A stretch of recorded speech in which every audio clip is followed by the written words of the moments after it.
Ah, PDCI is back. J'ai dit, PDCI is back. Tous ceux qui pensaient que ce parti était mort, là. Tous ceux qui avaient enseveli déjà ce parti-là. PDCI is back. Tidiane Thiam a debout PDCI.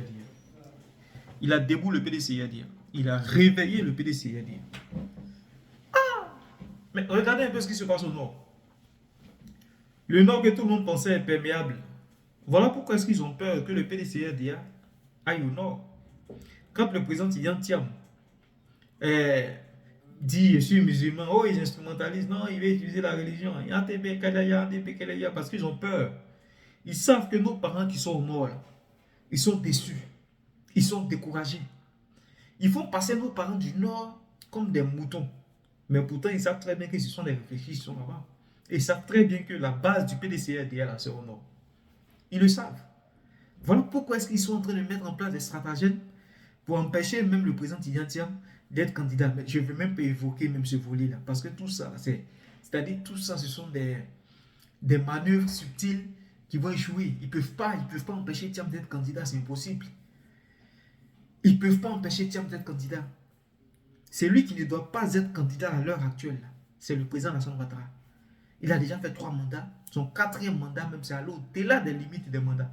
C'est-à-dire, il aura même su transgresser même la loi ultime. Donc lui, son 4e mandat même là, c'est déjà même à bannir.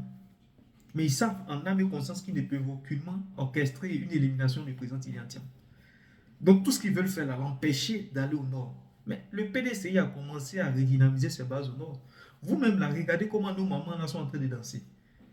Vous-même, regardez l'ambiance. L'ambiance. Hein, au niveau de Feki. Feki c'est Dougou. Feki. Tout simplement parce que les parents du Nord ont compris. L'instrumentalisation, c'est terminé. Les Ivoiriens ont besoin de construire aujourd'hui une véritable nation. Où il n'y aura pas des fils du Nord d'un côté, les fils de l'Ouest d'un autre, ceux du centre d'un autre, du Sud en bas. Et voilà. Aujourd'hui, on a besoin de consolider, je dis bien consolider la nation ivoirienne. Parce que nous avons une histoire commune. Nous devons nous asseoir et nous pardonner mutuellement. Retracer, ressasser l'histoire de la Côte d'Ivoire, faire le bilan et tirer les leçons. Mais ne pas feindre, ne pas fondre dans une forme d'instrumentalisation des consciences. Aujourd'hui, quand on voit ceux qui prônent la fibre de la xénophobie, mais c'est ceux-là qui criaient hier être victimes de cette fibre-là. Mais aujourd'hui, dos nu, acculés, ne pouvant même plus tenir sur le débat, dans le débat, ils sont obligés de brandir la fibre ethnique. Ils sont obligés de brandir la fibre religieuse. Ils sont obligés de brandir la fibre régionaliste. C'est fini.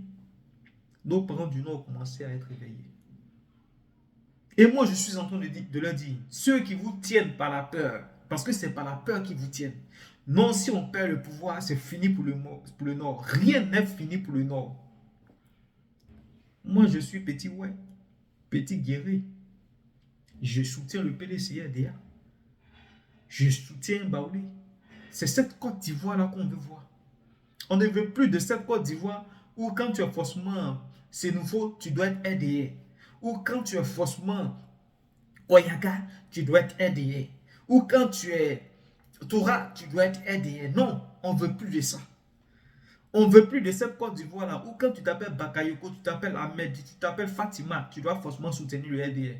Nous, on ne veut plus de tout ça. On veut un brassage culturel. Et ce brassage-là ne sera possible que lorsque le président Tidiane Thiam va prendre le pouvoir. Ceux-là aujourd'hui qui vous tiennent dans la peur, parce qu'ils veulent préserver leurs petits intérêts. Ils veulent préserver leurs petits intérêts. Sinon, en quoi est-ce que la politique qu'ils mettent en place là est à la faveur des nordistes? La preuve, prenez ceux dont on a volé les terrains. Ceux dont, sur les terrains, il y avait déjà des ACD, mais ils ont pris ces ACD-là, ils ont volé ces ACD-là pour les donner à Bakary Koumé. Il y a aussi des nordistes dedans. Il y aura même des militants du RDR dedans, mais ils n'ont pas tenu compte de tout ça. Pour vous dire que ces gens-là, ils ne pensent même pas à vos intérêts. Tout ce qui les intéresse, c'est leur ventre, c'est leur estomac. Comment faire pour étendre leur hégémonie? Comment faire pour pérenniser le vol, le pillage des deniers publics. C'est ce qui les intéresse. Et aujourd'hui, je me réjouis du fait que le PDCRDA ait redynamisé ses bases au nord. C'est ainsi qu'on va reconquérir le pouvoir et c'est ainsi qu'on va réconcilier tous les Ivoiriens. C'est ça notre combat. Notre combat, ce n'est pas de prendre le pouvoir pour un groupe ethnique. Non. Notre combat, ce n'est pas que le président Tidjane prenne le pouvoir pour son parti politique uniquement. Non. Mais notre combat, on veut un chef d'État qui pourra quand même unir, qui pourra réconcilier les Ivoiriens. C'est ça notre combat. Même si souvent nous feignons dans l'extrémisme, mais on le fait par stratégie. Mais aujourd'hui, je me réjouis du fait que le PDCRDA, vraiment, ait redynamisé ses bases au nord. Le combat est encore long et nous sommes ensemble. On est ensemble.